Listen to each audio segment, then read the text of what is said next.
Hello everyone, you are now listening to a report on Developmental Coordination Disorder. Developmental Coordination Disorder, also known as DCD, is a specific motor disorder categorized under the broader heading of neurodevelopmental disorders.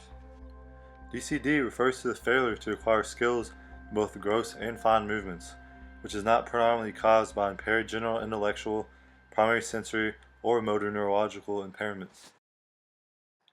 Difficulties caused by DCD can have a large impact on children's lives as they struggle to plan and organize themselves, affecting children at school and at home.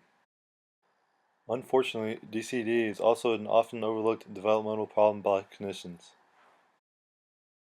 A quote in a 1940s paper on DCD referred to children with DCD as clumsy and summed up their difficulties well by describing them as being awkward in movements, poor at games, hopeless in dancing and gymnastics, a bad rider, and defective in concentration. He is inattentive, cannot sit still, leaves his shoelaces untied, does buttons wrongly, bumps into furniture, breaks glassware, slips off his chair, kicks his legs against the desk, and perhaps reads badly. In addition to these difficulties, children with DCD have been shown to have lower self-esteem and perceive themselves as less competent than their peers in athletics, physical appearance, and social acceptance. Adolescents with DCD have also been shown to have psychiatric symptoms ranging from mood and anxiety disorders to social negativism and withdrawal. DCD often occurs with other disorders such as ADHD and dyslexia.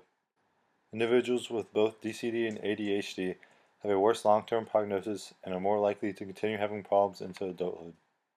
Children with DCD are also more likely to have a higher rate of health problems than children in the general population. DCD is most often diagnosed in children between the ages of 5 and 11 at about 5 to 6%. According to the DSM-5, males are affected 2 to 7 times more often than females. With this many children being affected by DCD, we cannot simply ignore the fact that it is a serious developmental disorder. Without treatment, the majority of children with DCD don't outgrow the disorder, making it important that it is recognized and treated. Although there are a few effective treatment options available for DCD, including sensory integration therapy, cognitive motor approach, and dietary supplementation, additional research still needs to be done to produce more effective treatment options. There has been some question about whether DCD should be in the DSM and its seriousness. The answer to that question is that it should absolutely be included in the DSM because it is a neurodevelopmental disorder that has many serious effects, just like any of the other disorders found in the DSM. Because DCD is not a very well known disorder, there should be an increased awareness of the disorder in the future, and more research conducted in order to find more treatment options and information about its effects. With this effort, there will no longer be so many children suffering from this serious but unknown disorder.